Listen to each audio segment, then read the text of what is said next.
Germany का जो नया लॉ है 3 साल के अंदर जर्मन जो है आपको अपना जर्मन पासपोर्ट दे रहा है। तो उसका क्या प्रोसीजर है और क्या डिटेल है इस वीलॉग में आपको बताएंगे। डॉक्यूमेंट्स अगर चेंज कराना चाहते हैं तो मेरे आप पुराने वीलॉग मैंने बनाया हुआ है कि आप इटली के पेपर कैसे चेंज करवा सकते हैं जर्मनी में जाके। अगर आप मेरी अस्सलाम वालेकुम, welcome to my channel life in Italy. जी हाँ, ईद के बाद ये मेरा पहला जो है वीलॉग है और उम्मीद करता हूँ आप सबों की ईद अच्छी गुजरी होगी, खासकर जो लोग परदेश के अंदर हैं।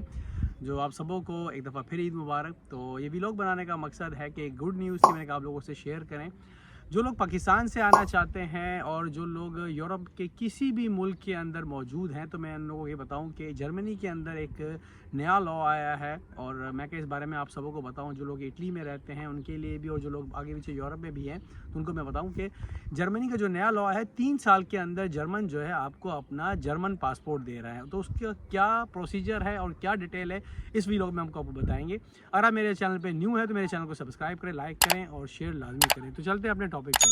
जी हाँ, जो लोग इटली के अंदर मौजूद हैं या जो लोग यूरोप के अंदर मौजूद हैं, जो जर्मनी का नया लॉ है मैंने कहा आप लोगों के साथ शेयर करें। वो ये है कि जो लोग जर्मनी में पहुंच जाते हैं, यानी कि हम बात करेंगे जो लोग इटली के अंदर मौजूद है, अगर आप लोग चाहते हैं, क्योंकि आप लोगों को पता है कि इटली के अंदर 10 साल के बाद और उसके बाद 3-4 साल और लग जाते हैं, यानी कि 14 साल 15 साल लग जाते हैं कि आप लोगों को इटली का पासपोर्ट मिलता है। और जर्मनी के अंदर इन लोगों ने जो नया लॉ लेके आए हैं वो ये है कि 3 साल के अंदर आपको जो है पासपोर्ट मिल जाता है। और जर्मनी इमिग्रेशन के हिसाब से, यानी कि अगर आपके पास सजोर है वहाँ की, यानी कि वीज़ा है, वो आपको 1 हफ्ते के अंदर वीज़ा भी दे देते हैं। आप डॉक्यूमेंट्स अगर चेंज कराना चाहते हैं तो मेरे आप पुराने वीलॉग मैंने बनाया हुआ है कि आप इटली के पेपर कैसे चेंज करवा सकते हैं जर्मनी में जाके। अगर आप मेरी वीडियोज़ में जाएंगे वहाँ देख लेंगे, आपको सारा प्रोसीजर आप मैंने समझाया हुआ है कि जर्मनी में जब आप पेपर चेंज करा लेते हैं, चेंज कराने के दौरान आपके पास 3 साल होते हैं। 3 साल के अंदर अगर आप A1, B1 और C1 ये अगर आप लैंग्वेज के सर्टिफिकेट कर लेते हैं जर्मनी के अंदर, जी हाँ,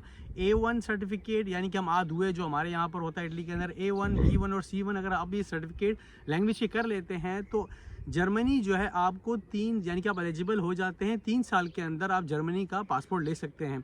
और जर्मनी का पासपोर्ट जब आपको 3 साल पूरे हो जाते हैं और आप ये तीनों जो है सर्टिफिकेट कर लेते हैं, ये सर्टिफिकेट के साथ आप अपने डॉक्यूमेंट सबमिट करवाते हैं। सबमिट कराने के बाद 6 महीने यानी कि मैक्सिमम 6 महीने के अंदर जो है जर्मन जो है इमिग्रेशन आपसे रब्ता करती है। अगर कोई चीज़ यानी कि मांग का है, यानी कि चाहिए, वो आपसे मांगती है और वो उसका प्रोसीजर आगे करती है। अगर कोई चीज़ मांग का नहीं है तो वो आपका डॉक्यूमेंट्स सबमिट कर सकते हैं और 6 महीने के बाद यानी कि वो आपसे रब्ता करते हैं और विद इन 2 मंथ के अंदर 2 मंथ्स के अंदर अंदर आपको जो है जर्मनी का पासपोर्ट मिल जाता है। ये एक प्रोसीजर है। जो लोग यूरोप में रहते हैं, इटली में है, इटली से बाहर हैं, यानी कि उनके लिए एक बेस्ट जो है उन्होंने इमिग्रेशन वालों ने एक नया सिस्टम निकाला है। तो मेरी उम्मीद करता हूँ कि आप लोगों को मेरी वीडियो पसंद आई। अगर मेरी वीडियो पसंद आई तो शेयर लाजमी करें। इंशाल्लाह मुलाकात होती है एक नई वीडियो के साथ। अल्लाह हाफिज़।